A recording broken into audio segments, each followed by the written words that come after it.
Hey, grab those Bibles. It's time for our video follow through for today. We are in Revelation chapter 22, so you may want to open to that.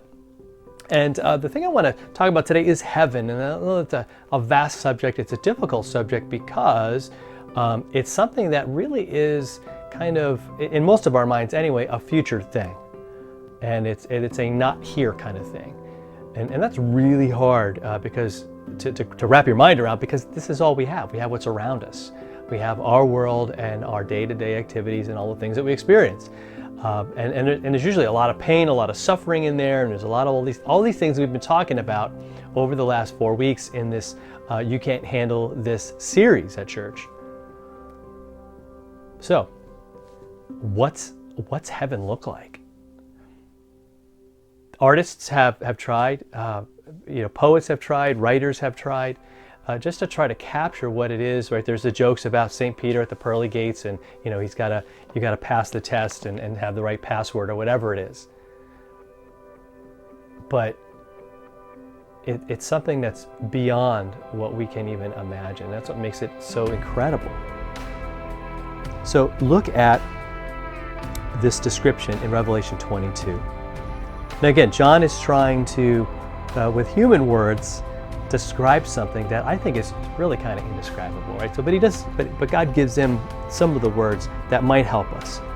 He says, then an angel, he said, showed me the river of the water of life, bright as crystal, flowing from the throne of God and of the Lamb, right? It goes through the middle of the street of the city. Also, on either side of the river, the tree of life, with its 12 kinds of fruit, right? Each yielding its fruit each month. The leaves of the tree were for the healing of the nations. No longer will there be anything accursed. But the throne of God and the Lamb will be in it, and his servants will worship him. They will see his face, and his name will be on their foreheads. And the last verse says, and night will be no more. They will no longer need light of a lamp or the sun, for the Lord God will be their light, and they will reign forever and ever. Right? So you could get bogged down in the details, but the point there is that in our world of darkness and death, there is life and there is light in heaven, right? And really we get a huge part of that now in our lives. Right? Death's no longer the answer, right? Darkness is no longer what we're trapped in. God has rescued us from all of that, and he says, hey, this new, it's really not just heaven, but it's a new heavens and a new earth. It's physical, man. There's all these amazing things, and there's this water, right? And the water kind of has that connotation of life and hope. And again, at this point, we don't even really need hope because we have what hope is looking for right here. And the part about the fruit is really interesting because throughout the Old Testament, Jesus uses the imagery as well in the New Testament about the people of God kind of being God's vineyard and how they didn't bear good fruit. And they had really not been who God had made them to be. They had rejected him and they had gone their own way. And so there was really kind of bad fruit happening.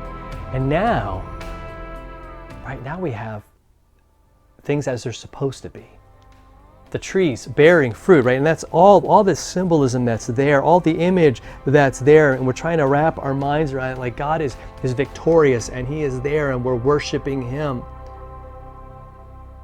And night is no more, right? You don't need to turn on a light because God's there and he is our light in all his fullness, in all his glory.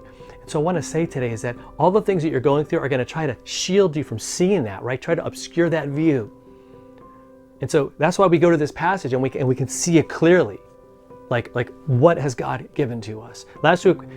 Yesterday's follow through, if you go and watch it, it said that eye has not seen, ear has not heard all that God has prepared for those who love him. And right here it's sort of shown to us to encourage us to hold on to him.